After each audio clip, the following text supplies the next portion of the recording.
Stop. Drop. What is up, everybody? Welcome back, man. It's your boy, DiFran. We back in the building. It's episode number 18 of the DiFran Show. Make sure you stay tuned. We got a lot to get into, man.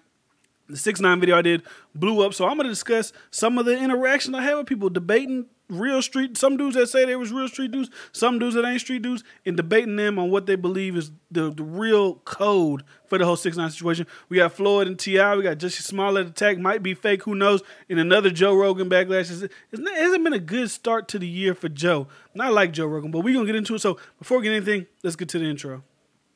Ain't this what they've been waiting for? You ready?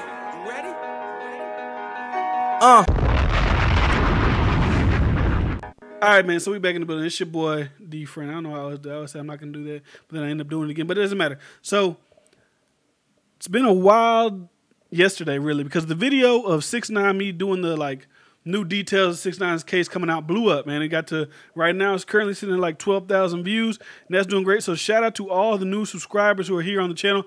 I appreciate you guys for subscribing. And if you're here right now and you're not subscribed, make sure you subscribe to the channel for all the further content that we got going on. Because I like to, when I was, okay, let me slow it down. Let me back it up a little bit. So I put out the 6ix9ine video, right? And I stated in the video that I could see why people would be mad at 6ix9ine for snitching on Cuda if Cuda was not involved in the killing or the robbery of him. I understand that. I don't think that that is necessarily a good look. Snitching on someone who was just there as a foot soldier. I don't know if I didn't articulate myself well in that statement, but that's what I meant. But I got to understand, on the internet, people are going to take your words and they're going to twist them to how they want the scenario to be, how they want it to be. So there's that aspect of it. But I still stand on my statement of me saying, if people want to murder you or they want to rob you, if they were supposed to be loyal to you and they end up not being loyal, then I don't care if he snitched. That's whatever. It isn't, I love 6ix9ine. I hope he snitches more. No, it's like, I don't give a fuck. Like, as a human, because I seen somebody made a really stupid comment. They commented on, they said, that's like the doctor is the gangster, right? So they said, that's like a doctor getting a patient in, and that's your daughter's boyfriend comes in, and he has AIDS. As a doctor, legally, you're not allowed to tell other people what people's diagnoses are. And that further to me proves my point. Because before you're a gangster, before you're a doctor, before you're a lawyer, you're a human. Before all that. And if there is any, in his scenario, if there is any doctor in the world that would not tell their daughter that their boyfriend has AIDS in fear of their daughter catching AIDS, then you just prove my point. That's the stupidest shit I've ever heard in my life. Now, I don't want to discredit any street niggas out there that really live by this code, because there's people, you know, they're just in that circumstance. They just go by that code. But all the people most of the people I feel like were commenting aren't really street niggas. There were some niggas that was coming talking about, yeah, I had this amount of time. I did this. I sat down. Okay, I would listen. And this is a thing. Another thing. My bad. Before I hop into this, let me talk about this. Me discussing 6ix9ine and me saying I don't necessarily care if he snitched. I don't see that as like a snitch move, except for the Cuda situation. Like if he's snitching on Shotty or whatever, I don't see it that way. You can say, okay, cut and dry, whatever, it's a snitch. But I don't see it as that bad as everybody else because they did try to kill him. They did want to do whatever. I'm not sitting up here trying to be, people was trying to make it seem like I was trying to be the authority of the streets. Like niggas was, don't listen to this guy. He'll get you killed. You don't know nothing about the street. You sit on the sidewalk. Hey, I don't care. Like, people calling me not a street nigga doesn't hurt my feelings. It doesn't affect me in any way. It doesn't make me like envy, like, oh my God, please, can you let me in? I want to be a street guy. That's not my life. I've already made that scenario clear in the entire video. That's not me. Now, if that's you, that's fine. But I really wanted to get some people on the phone and talk to them, because there was a couple guys that gave me their number. And I couldn't figure out how to put it up on this to where I could call them and we can discuss actual like street versus my ideology of they tried to kill him. Like, why is it okay for them to want to kill him, but it's not okay for him to snitch? Because plenty of people in the comments was telling me there's no rules in the streets, but then there is a rule not to snitch. It's cutthroat in the streets, but snitching is the only thing. They can kill you. You're supposed to go out and kill them. That it just isn't. Either way, if I snitch or if I kill you, either way, you're going to jail for the rest of your life is over. Whether I kill you or I snitch, but that's here nor there. And a lot of people was telling me, I could tell you're a rat. Let me tell you something, buddy. I will never be in no situation where I have to snitch on anybody. I'm not putting myself in no criminal situation to have to snitch. So if that makes me a lame, whack, whatever, I'm cool with that. I'll stay in my bubble, raise my son, be with my wife, and that's fine with me. So, but there was some more details to come out with this entire 6ix9ine story. So his baby mama was on Vlad, and she disclosed that it might be looking like 6ix9ine is going to walk away scot-free no time. So I'm going to play the clip. Here it goes right here. This damn clip. Ain't this what they've been waiting? Fuck that up. There we go. Sarah, come on. That he shall truthfully and completely disclose all information of the activities of himself and others to the U.S. Attorney's Office, that he will cooperate fully with the New York City Police Department, the Bureau of Alcohol, Tobacco, and Firearms, Homeland Security Investigations, and other law enforcement agencies, that shall truthfully testify before the grand jury or at any trial, that he shall bring the office's attention all crimes which he has committed. Which is kind of mind-blowing at this point, is that if he agrees to testify and work with, various law enforcement agencies to convict everybody who he got arrested with, they're going to drop all 9 charges and not prosecute, and he will walk away with no prison time at all. Yeah, he walks away. All right, so when I first seen that, I was like, damn, that's crazy. He's snitching on everybody. He get away scot-free. I wasn't expecting that. But then I looked at the word prosecute. And Vlad, if you watched the entire interview with Sarah, he talked about with his lawyer. His lawyer went over the paperwork so that his lawyer was telling him that would mean no jail time, no prison time. But when I was reading the word prosecute, it was just to try you in the court of law. I feel like since he already took a guilty plea, there's no court proceedings that need to happen besides just the sentencing part of it. I thought when I heard you will not be prosecuted, will not bring up new charges, we won't sit you down in court, you won't have to go through a trial. That's what I thought it meant. But because I just don't believe that with that charge hanging over his head, especially him, even though he admitted to putting a hit out somebody, I don't think the government, even though you're giving up all these people, you can't just look to the side and be like, okay, he tried to put a hit on somebody, he tried to kill somebody, but we're going to let that one slide because that's really a serious offense, right?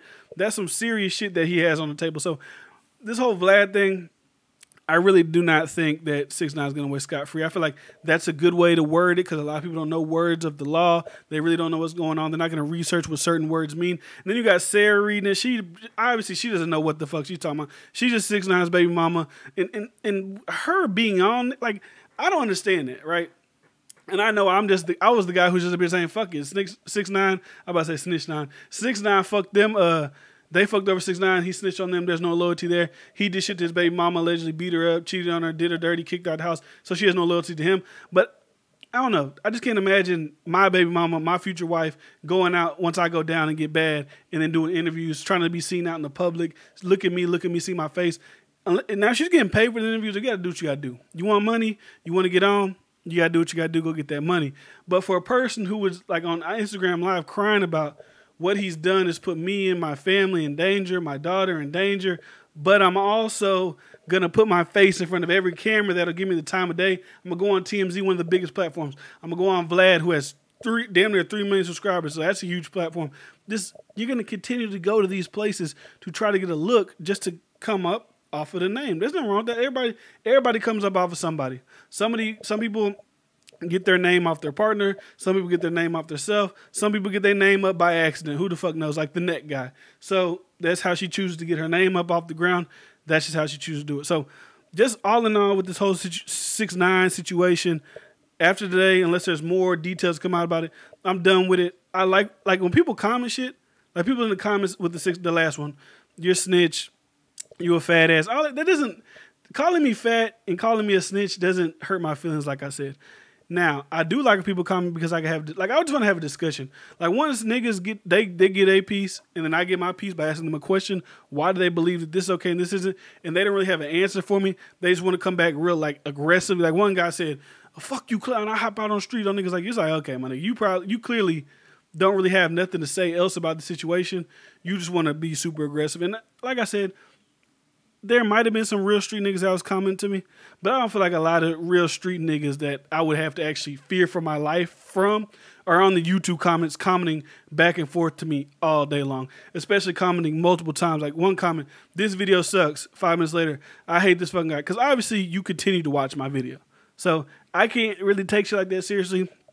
And I don't get the prospect of you're not a street nigga, so do not comment on street things. I'm not commenting on street things. I'm commenting on a scenario just of human nature, of the like I said, take away the gang shit, take away all that, of human nature, him trying to defend himself from death and whatever. So I don't know. Honestly, I really don't. It's like it doesn't move my day. Is 6ix9ine gonna snitch? Is he gonna be okay? I really don't give a fuck. But it's a story, man. We're gonna talk about it. And I'm gonna just be honest with my shit, and that's all I can do. Continue to be honest with myself. I'm not here to act like you niggas on the internet act like I would never snitch. I would never do this. I don't know what the fuck I would do if I was in 6ix9ine situation. A lot of you guys try to act like I know I'll sit down, I'll take that life in prison. I don't give a fuck if the niggas try to kill me. I don't give a damn if they fuck my baby mama. I don't give a damn if they rob me for all my jewels. Hey, my nigga, to each his own. But I don't believe you. I don't give a fuck what you tell me on the internet. If you were sitting at that table, they played the wiretap, niggas try to kill you. They played the wiretap from fucking your baby mama. You know they stole all the money from you. You're going to get life in prison. A lot of these guys might not even get life in prison, but you are one of the main people we see in all the shit. So you can go down for everybody. You can stand tall, be a G with prisoner for the rest of your life, if that's what you want to do. But there's plenty of niggas I know for sure that are not going to go down that route. So that's why I don't take any nigga seriously on the internet telling me what they would do in those situations. Unless, like some people did comment, they was in those situations. So that's all I got on the entire 6ix9ine scenario. Whenever more information comes out, we'll get into more of that. So as we all know, man, 21 Savage got out of jail, out of the ICE detention camp. He sat down, did an interview, and this is what he had to say about how he felt about ICE targeting him. So, yeah, about ICE targeting him. Like I was 7 when I first came here. I knew I wasn't born here, but I didn't know like what that meant as far as when I transitioned into an adult, how it was gonna affect my life. I wasn't hiding it, but it's like I didn't want to get deported, so I'm not gonna just come out and be like, hey, by the way, I wasn't born here to world. His arrest by the Immigration and Customs Enforcement Agency came just days after the rapper released his music video, A Lot. How many problems you got? A lot. You have a line in there where you say, went through some things, but I couldn't imagine my kids stuck at the border. Right. Do you feel like you were targeted as a result of that? Basically being critical of the immigration system here? My lawyers think that. What do you think? I don't really know. I can't really say. I would see why people would think that, but I really can't say. The Department of Home... All right, so he's out. There's probably been more of that video.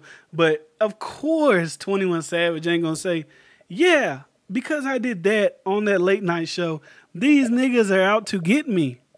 Because he's smart enough to know if that was the reason that they wanted to come at me, I'm not going to really sit here and continue to antagonize these motherfuckers, because at the end of the day, you got to play ball. You kind of got to compromise to stay free. You know that age-old argument, do you stay true to yourself or do you kind of compromise yourself to get where you need to get? Right now, 21 Savage is sitting in his shit to get where he needs to go. He's not going to continually go on to piss off ICE in any interview. Don't let him get you out your position just so I could piss them off, if that was the reason, for them to easily be like, fuck it, we're going to deport this nigga. We'll go to the hearing, we'll go to the trial, put the shit in front of him. Sorry, buddy, that's the law. You're deported. You're out here. So, smart move, I feel like, by 21 Savage. And like I said in one of my other videos, man, this is the real problem with immigration, in my opinion. As we all know, as maybe not everybody knows, Trump has already declared that the border wall is coming. He's already done his whole national emergency. See, he hit him with a double thing. He hit the American people with what a lot of people will say is a good thing, right? So he signed a little bill to keep the government funded. He took a little bit of $1 billion for his wall, less than he projected. And then he backdoored. A lot of Republicans shit was mad about him signing that bill. He went and just did the national emergency shit. He just went ahead and said, hey, the border security is a national emergency. We're going to take funds from, what does it say? We're going to take $600 million from the Treasury Department's drug forfeiture fund, money seized by the U.S. government. We're going to take $2.5 billion from the Defense Department for drug interdiction program. And I'm going to take $3.5 billion from military construction budget. So all in all, the wall that he wanted, he's going to be able to build another, what they said, 255 miles of it. That right there isn't the problem. Like, if niggas just want to build a wall so everybody just can't come here legally, just try to do the legal route, that's fine with me. I feel like a lot of the Democrat people who complain about the wall, who don't like the wall, really don't care about the people that are getting blocked out from coming through the wall. That's just, like, you got to really think about it. That point of not wanting a border wall is only because Trump's main slogan, his main, his main campaign promise to his base was getting the border wall done. So in that case, if the Democrats are able to stop him from getting the border wall, he would end up looking like a failure. So if he gets his border wall, then he'll end up looking good. And neither side wants either side to look good. That's why when Obama did the Medicare shit, they wanted to take away the Obamacare so they can brand it as their own shit to look like they made some kind of good Medicare for everybody. Not necessarily free Medicare for all, but some kind of Medicare program to help other people that are probably in poorer situations out. They just want to do it. They just want their name. They just want their credit for it. They don't want the other side getting the credit for it. And that's just how politics game goes. Because if there was another Democrat, probably, let's say, 15 years from now, when the border crisis shit dies down a little bit, and they say, hey, you know, there's been a lot of illegal immigration. Let's build a wall. They'll be gung-ho about it because it's their side now that gets to build the wall. That's why you got to kind of look at these people a little side-eye, because you got to go back in their track record to see, well, in 2006 it says you kind of wanted a border, some kind of border fencing, but now that's Trump's main thing. Y'all hate Trump. Y'all don't want to give him that. And like I said, the border wall, to me, is not the main problem. The main problem is people being here for so long through their visa expires. They're trying to get another visa. They're in the process. Like I said, for 21 Savage, it takes 4 years. He did in 2017. He still has the chance of getting deported because he's waiting on them to process the visa application. That's more of the problem, Mike. It's like, I remember I read a story whenever this DACA shit was first hot, like the DACA, the Dreamers of America, whatever that thing is. That was first hot. There was a kid in Texas who was a valedictorian or salutatorian, which is either you're the number one or you're the two of your class in high school. He graduated. He got deported back to a country in South America that he'd never even been before. He'd been here his whole life. He was living off a visa, and I think he was living off the DACA thing. Once they kind of took that down, he was deported. That's the shit that I see is fucked up. The border wall, whatever. Okay, niggas can't just run into America no more. Big fucking whoop. You know, they could just try to do, I guess, the legal route. I don't know how hard it is to do the legal route. I'm sure it's a long process if people like 21 Savage have to wait 4 years. So I'm sure that's why people are saying that's really a hard thing to deal with. But don't get confused. I don't think Democrats really give a fuck. And also whatever agenda the Democrats want to push, Republicans don't necessarily care about pushing against it.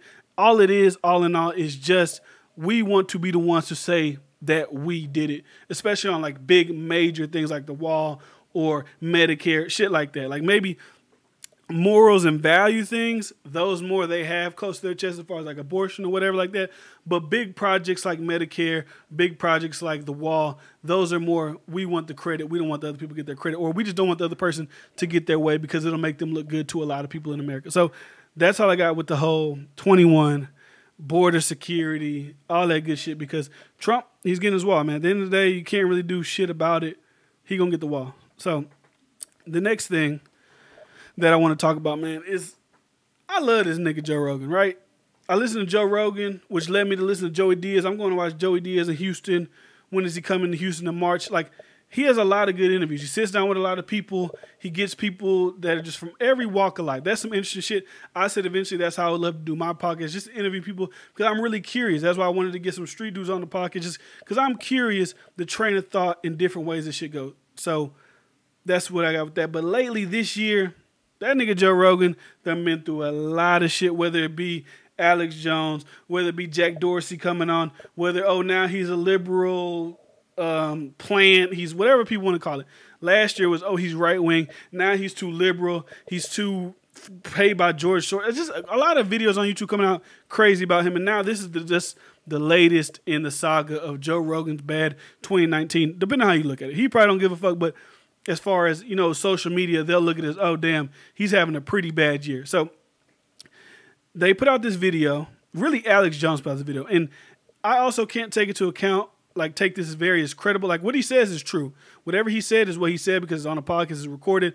But the intent behind it isn't necessarily true because Alex Jones has been picking and prodding at Joe Rogan for the past couple really since he's been deplatformed, he's been picking and prodding to get Joe Rogan to talk to him, to sit down with him, to have a conversation, whatever he's trying to do. And he doesn't like Joe Rogan, I guess no more. They used to be friends, whatever. So I'm going to play the video for you guys, and y'all can see what I'm talking about and what everybody is in an uproar about right now in regards to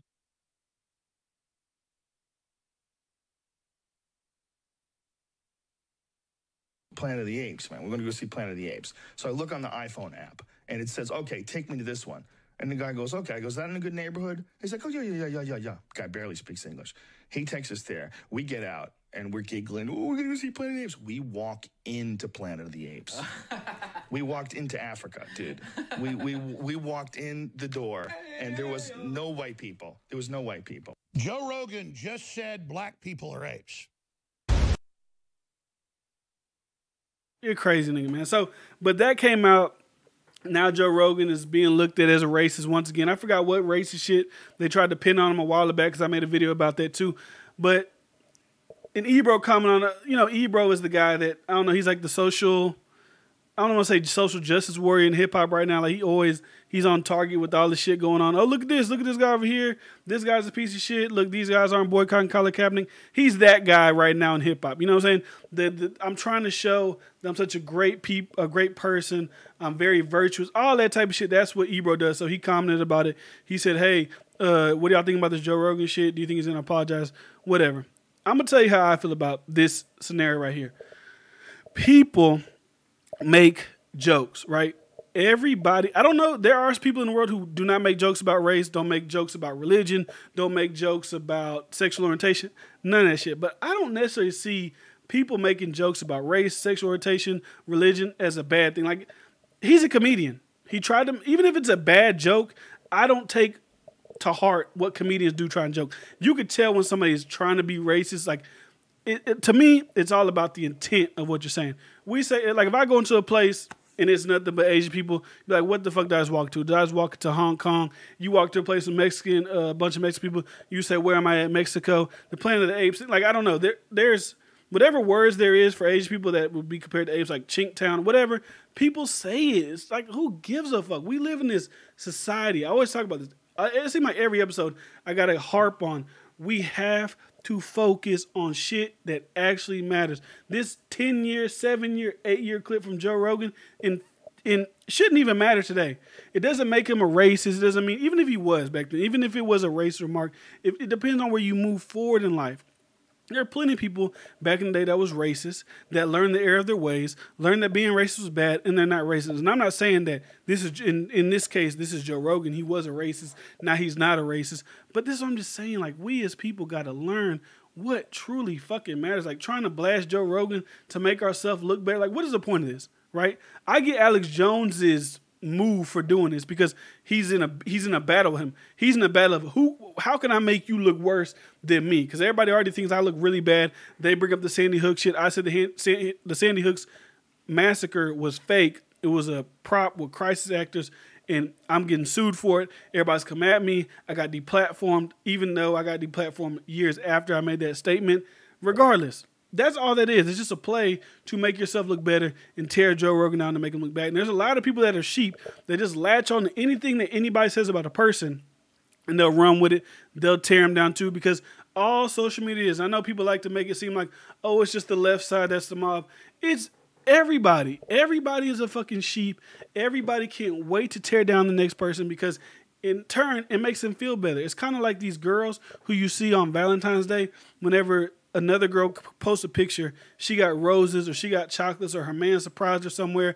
It was real nice. And they say, oh, this shit ain't real. He's probably cheating on you. It's just bitter shit. We're just looking at people to tear them down because internally we feel like our lives suck. You know what I'm saying? And there is some people who actually care too much about it, who actually really do give a fuck. And those people are just crazy because at the end of the day, I say this all the time, rent's due on the 1st. This is due this day. We should not really give a fuck about people. We put people on too much of the pedestal. Joe Rogan, his opinions on the world do not change my opinions on the world. He does not shape the way I think about anything. So how do I feel about this Joe Rogan calling black people apes?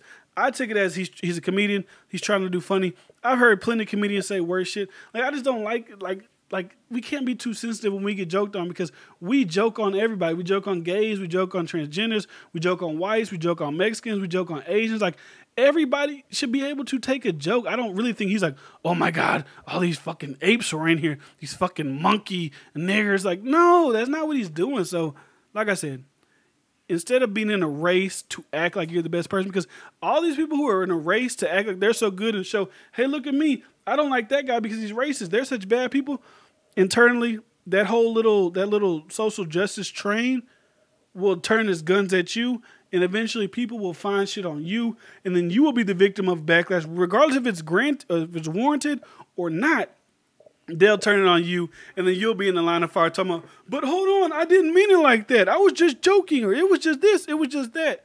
So watch how you aiming at people and firing, because when that return fire come on you, you're going to be in a sticky situation. And Alex Jones, he's just in his snake shit. He's just trying to make it look better for himself. He doesn't want to be seen as the bad guy anymore. Let me try to turn this around on Joe Rogan, make him look bad, even though I don't necessarily think it's going to like do anything to his career. This story isn't even really that big in the public's eye. I've only seen a couple articles about it, but mainstream-wise, his audience don't really give a fuck. Like, in the grand scheme of things, like I said plenty of times here also, people who have the outrage machine behind them is really a small minority of people in the real world that care about the shit. Their voices just carry, and their voices are just really, really loud, and they'll go with you wherever you want to go down the social justice chain. Like, I'm behind, like, I'm not against social justice or against people being outraged about something, but my thing is, can it be something that's actually worth being outraged about? Can it be something that's actually fucked up? Like, there was not enough outrage, I feel like, over transgender people being banned from the military. That, to me, that's some real shit. That's like a real, like, oppressive situation. But there was really no outrage about that, because nobody really gives a fuck about that. But we'll be outraged over the smallest and littlest stuff like Gucci, which we're about to get into right now. Even though I talked about a little bit of the Gucci shit, we're going to get into it right now. So T.I. dropped the song to Floyd Mayweather. Here's a snippet of that, because, you know, I don't want to get fucking copyrighted. Oh, greedy ass nigga, only thinking about itself. They get the fame, ain't get the wealth, but people are struggling. Who did you help? People are struggling. Who did you help? Who did you help? Fuck, nigga. I ain't made it much as you have. Purses you grab could feed some countries out in Africa. You just go buy a lamb. All right, so that was just a small snippet of the song. If you want to go listen to it, it's called Fuck Nigga. It got Floyd in that little black face Gucci shit, right? So we all know Floyd went to the Gucci store. He don't give a fuck. He went to the Gucci store and he got ripped by shit tons of people. 50 Cent hopped on a train, but like with the Alex Jones and Joe Rogan situation, I don't necessarily take shit that 50 Cent says too seriously, because he doesn't like Floyd Mayweather, clearly. We already know that. So even with T.I., like, people we know that do not like somebody clearly and outright, it's kind of hard for me to take what they say. I have to take it with a grain of salt, because we already know you don't like that nigga. Whether it's not necessarily because they did try to make it a whole Tiny situation why T.I. did this against Floyd Mayweather. Even if it's not about Tiny, you still in the back of your mind got that I really do not like this nigga, so I'm going to make this song about this nigga because it's easy. It's clearly going to give me hits because everybody else is ripping on this nigga, and it's going to make me look good. Like I said, it's a virtue signaling type of deal, and Floyd responded to these with a series of notes that clearly we know.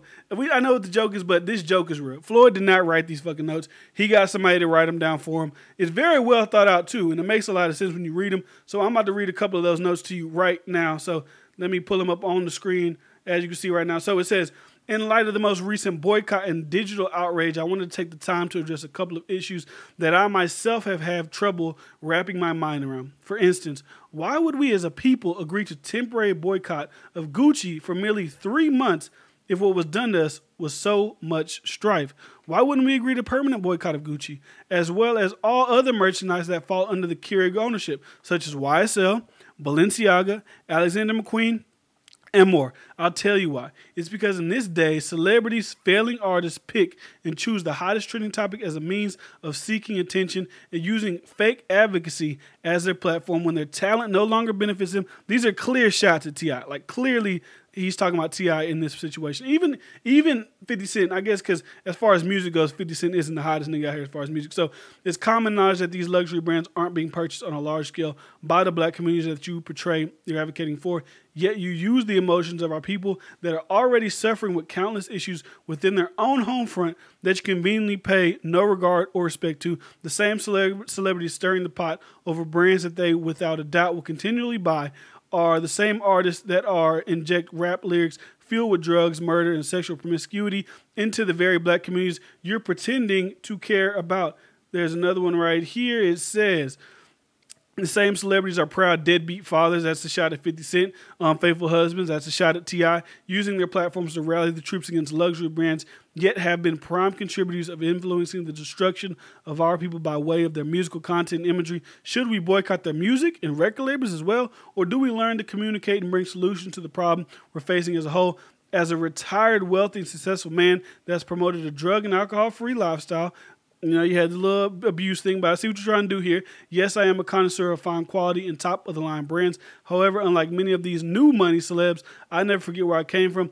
Decades before Dapper Dan became a designer for Gucci, I supported his work and creatively, consistently, and never stopped. Not many of you could say that. Most of you looked to your money into the same high-end boutiques and didn't think twice about leaving our brother and legendary designer behind until Gucci put the stamp back on him, and that's where your hypocritical outrage should be. Dapper Dan responded to this. This is what he had to say. This is about the meeting with Gucci. He responded. He said, "The meeting is over. It's now time for Gucci to announce how they plan to make amends for what they did. We had some of the best minds in the fashion industry." This isn't even, I don't know why the fuck, I didn't even mean to put that clip up there. I tried to find the clip of him talking about Floyd specifically because he did say, a lot of you artists, y'all was wearing my shit, y'all wasn't paying, so then y'all blew up, then y'all left me and flaked on me. So this whole Floyd Mayweather, like I said, there's, with the whole Joe Rogan and Ebro shit, there's bigger fights out here to be won and to be worn. You know what I'm saying? Like, Gucci don't fuck with us. Fuck Gucci. Like, I'm not a rich nigga. I plan on having wealth in my life in the future, but I still would probably never go out there and spend $3,000 on a t-shirt, $2,000 on a t-shirt. Like I said about the whole thing, besides caring about these luxury brands and wanting them to accept us, and because Gucci put out some initiatives, we're going to do multicultural things within our system. We're going to also do diversity training. First of all, you shouldn't have to do that. You should just like people. Like, I shouldn't have to go in there and coach you on how to treat black people or how to treat Mexican people, how to treat people that aren't whatever you are. I shouldn't have to teach you how to treat people with respect and decency. Like, it's just a thing. It's just something you should know. Like, when Starbucks did the whole we're going to do a diversity training for all our employees on March 23rd, we're shutting down. That's not a cop-up like, oh my God, thank you for the diversity training. I'm back in it. If you want to grow the black community, if you want to actually help people on all fronts, because it's not just it's an economic thing. That's all. It's just an economic thing. Instead of going back to Gucci, like I said with T.I., and spending your million, because he said 7 figures, instead of spending $1 million there, spend $1 million with black businesses only in the clothing market, if that's what you're going to do as far as clothing brand. Because if you spend $1 million with Gucci, you're probably spending more than $1 million a year on clothes in general on any brand. So if you have the money to support other people, just do that. Fuck, like Floyd made a good point. Fuck the apology. Fuck the 3 months, right? Because it's either you're going to do it all the way or you're not going to do it all. And Floyd's like, well, fuck it. I'm not going to do it all because I really don't give a fuck. I don't know any ways that Floyd's actually helping anybody in the black community. I don't know his ins and outs. I don't know what he does. Same with T.I. But I'm just saying, if we're going to be giving out ultimatums and tearing people down because they're supporting this, they're supporting that, you got to be consistent with your arguments. Fuck the 3 months. Take it for life. I don't care if you got two new black designers in there. Oh my God, thank you for including the 2 black people. I'm good. I'm going to make this young black designer who makes nice looking designer shit, I'm going to make him the next Gucci. I'm going to make this nigga the next Prada. Oh, he got some nice shoes. I'm going to make him the next fucking Alexander McQueen and Louis Vuitton. Do that instead of just keeping these people alive. Like you say, if we're keeping these people alive, let's see. Let's just dead them all together. Fuck them. They don't fuck with you to begin with. It's like, just because you get if you catch a racist person being racist and they're on TV, they're going to apologize, of course. That doesn't mean that all of a sudden they're not racist. We're going to do what we got to do to get you back in our pocket. That's just how it is. That's life. So as far as Floyd, 50, T.I. I don't care what Floyd does. I don't give a fuck. Like I said, celebrities don't mold my mind and make me do certain things, hop onto certain waves. I'm not wired like that. I don't buy Gucci. I don't give a fuck. And if I felt so strongly about it, I just wouldn't support that shit. And I seen Casanova talking about on the breakfast. So we said, hey, I wore Gucci to the Rock Nation brunch. I didn't know about it. But my thing is, if we're going to boycott Gucci, I know it's an unpopular opinion. If we boycott Gucci, it's way more shit that needs to be boycotted. We need to stand against. That's just facts. It's not an emotion. I try not to anymore. Like, I used to be the person who react off emotion. I was the person that just went with whatever everybody was saying. Yeah, well, fuck that. That guy's an asshole. But now I'm trying to sit back and be more like critical thinking with like, let's really create a plan. Let's really break down problems, break down scenarios, and see how we can move forward instead of just always being like, oh my God, these people hate us. We're boycotting. Then please accept us back. Please just put 3 black designers in there and we'll be back. That's my thing, right? It's either you're going to be all the way with it or you're not. Like, and I guess I guess it is kind of hypocritical because I am a person that says people deserve second chances. But my thing is like, just build up your own shit. As far as when it comes, yeah, I guess it's not hypocritical because I'm not talking about, whenever I say give people second chances, I'm talking about people in general, not companies. Because in the black community, as if you watch Trigger Warning, you see the black dollar only stays in the black community for 6 hours. Everybody else is 20 days, 28, 23, 24. I think Hispanics is like 12 hours. So they're kind of below there too. I think there might be 12 days. I don't know what he said. I forgot. But black community, I know it's 6 hours. Just start matriculating it that way. You have the wealth, you have the power. And that's just not a T.I. thing. That's just all these black entertainers have lots of money. Little do they know their influence can really push a lot of things forward for a lot of people to really get it started. Because it's either you want it to happen or you don't. There's a lot of talk. There's a lot of chitter. Oh, I'm going to create New Africa. I'm going to do this. I'm going to do that. It starts with buying your own shit. Buying with people that you know are making dope shit. I'm not just saying buy anything because it's black, because there are some black people that have businesses that are janky, that the quality is not good to what you are. But I'm sure there are black brands out there like T.I. posted on his Instagram page that are of quality. Go buy their shit. Help them get a warehouse production like Gucci. Put their shit on the map because, like I said, rappers do not know they have all the power. If Drake wears something from a certain brand, puts it on, goes on Instagram, look at my fresh ass jacket from DiFran, whatever the fuck, tags me in it.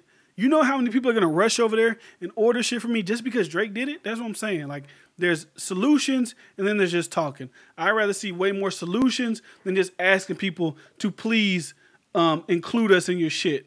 Fuck Gucci. You don't need them. You never did. Move on from them. So the last thing that I got is Jussie, man. Jussie, it ain't looking too good for Jussie. We don't know about the whole Jussie Smollett situation. He got the bleach poured on him allegedly. He had the rope around him allegedly. All that shit happened to Jussie. And this is what clip from CNN that they put out regarding the whole Jussie Smollett situation. So as you can see, it says Jussie, 2 men have been arrested in connection with an attack reported by Empire actor Jussie Smollett. The Chicago Police Department said Friday. The men arrested were the same men that police previously said were being viewed as potential suspects. According to Tom Ahern, Chicago Police Communication Deputy Director, the 2 men who police said were arrested Wednesday have not yet been charged. Early Friday, police spokeswoman Anthony Galegium, some shit like that, said 2 Nigerian brothers were being treated as potential suspects and that detectives had a probable cause that they may have been invoked in an alleged crime. Police did not say at the time precisely what the brothers were accused of or what the alleged crime had been committed. The 2 men are being questioned and Smollett had some kind of previous affiliation, a police source told CNN, waiting further details. So, I don't know, man. It went from 2 white guys, MAGA, bleach, rope, to now 2 Nigerian brothers. I don't know what to say about it because there's a lot of moving pieces within the shit. There's a lot of conspiracy theories. There's some theories that I got myself. So let's break it down. So right now they're saying it's 2 Nigerian brothers. At this point in time, I've seen the 2 Nigerian brothers have been released. They're given the police force new evidence to work on, so they're going to investigate further. They went to the guy's house. They took their bleach bottles. They took their shoes. They're just trying to piece everything together. They said they went to Jussie Smollett's house and they took bleach from him. I don't understand that. Just because everybody fucking has bleach in the house, that doesn't necessarily mean you put the bleach on yourself. The only thing, even let's say Jussie Smollett faked and staged this whole scenario, right? And everybody was trying to say it's because Empire was writing him off the show and this was a publicity stunt to like sympathize with Empire to not get him off the show or some shit like that, because if they did knock him off the show, it'd be like, oh, look what you did to this guy. He just went through this. That is something that could happen. That does make sense in my mind, right? But the writers of Empire, the Twitter official with the blue check mark came out and said, why would we write Jesse off the show? He's the third leading character of the show. I'm guessing it's Cookie Lucius than him. Like I said, I ain't watched Empire in probably 4 years, but why would we do that, right? So there will be that scenario. Some people have like the gay scenario, like these guys are his lovers or something, and one of the lovers found out that he was cheating on him with somebody else, so that's why they beat him up. And the rope and the bleach was a plot by Jussie and his manager to make it look like some racist shit happened instead of act like you're gay. If that's the case, like you're gay. If you get beat up by a gay lover, like who's gonna like? It ain't like I would understand that more if it was a straight guy getting caught into a gay love affair and they didn't want to come out as gay to the world. That would make more sense. That one doesn't make a lot of sense. Or there's another scenario where maybe it was white people, maybe it was MAGA shit, and they don't want that image being put out there and spread around because it'll just further move the nation into more of a divide than the divide people already see. It's like, okay, now, boom, we got a gay black man put out there into the world. He was attacked by some MAGA people, but now we don't really want to put that scenario out there because I feel like that'll only incite more of whatever's going on in America right now. That only pushed that agenda further that we don't really want pushed out there. And that's just how I feel. Those are the scenarios, right? Who the fuck knows what scenario is real? A lot of people are just out with it. They're saying it's fake. They're saying now that they got the Nigerian brothers, Jesse was a liar. He set it up all the time. And I can see why they would say it because a lot of the evidence does point to it being fake. There's like, you didn't want to give your phone records. He tried to give on the interview why he didn't give his phone. Oh, because I had nasty pictures in there. I had nasty videos. Oh, I didn't want anybody to get the Empire cast contacts. I didn't want them to get my parents' contacts, shit like that. Like, you could look like, oh, that's a good reason. But I feel like if the phone is going to put these guys away, then you look a little fishy. If this was a crime show, this nigga would be looking really... If this was Law and Order SVU, which SVU would be the ones taking over this case because it's a gay hate crime type of thing, you're a special victim, they would be looking at you a little shaky in the light right now, brother. Benson would be like, yeah, you lied to us. You lied to us once. You lied to us twice. If you lied to us again, we can't help you. And this is the part of the story where all of the truth just comes out, and then they realize what really happened. So if it is the Nigerian brothers, if it is a setup by Jussie Smollett, how will everybody look at him now? Because when I seen it and I said, people are like, no, it couldn't be a lie. He can't be lying. I'm like, why can't it be a lie? Because he's black and gay? Like, celebrities lie all the time to hide shit, to make shit happen, to get their name buzzing. Like, it happens all the fucking time. Bill Cosby raped people. You wouldn't, oh my God, Bill Cosby raped somebody. Why would he do that? He's a fucking millionaire. Because they do shit like that. They do crazy. Now I want to compare raping somebody to fake staging a thing, but I mean, shit, celebrities do crazy shit all of the time. And we can't sit here and act like they do not do that. And another thing that another conspiracy theory, right? I feel like a lot of people are giving Jesse a hard time about it because not the fact that he's black, but the fact that he's a gay black guy. Because I'm not going to lie. I feel like if this was just a straight black male who said he got attacked by two white people, I feel like it would be less, what's the word I'm looking for? It'd be less... like, you know, giving you that, what's that word? I don't know what the fuck the word is. I know what the word is, but I can't think of it right now off the top of my head. It'd be less of that. It'd be less like, are you sure that's true? But I think the fact that he's gay pushes a lot. Like, a lot of people like to act like they are down with gay people, they like gay people, but when shit like this happens, you could feel that thing. Like, if he was a straight black man only, and it was like a MAGA thing, and people would have believed it more. And the also thing I think that initially fucked them up, if this was real or not. It's 2 a.m. niggas carrying around bleach and rope. Like, if you just got beat up, that's one thing. They probably wouldn't have pressed so hard on it trying to do all this. But when you talk about at 2 in the morning, they got bleach on you, they got a rope around your neck, that's when shit look fishy. Oh, I had the rope around my neck for 45 minutes after until I called the police. All that shit looks a little fishy. You're an actor. You got to be able to set up the scene, brother. If this is fake and this is the scene that you laid out and set up, you deserve whatever the fuck comes with that. Because you are an actor. You should be able to set up a scene.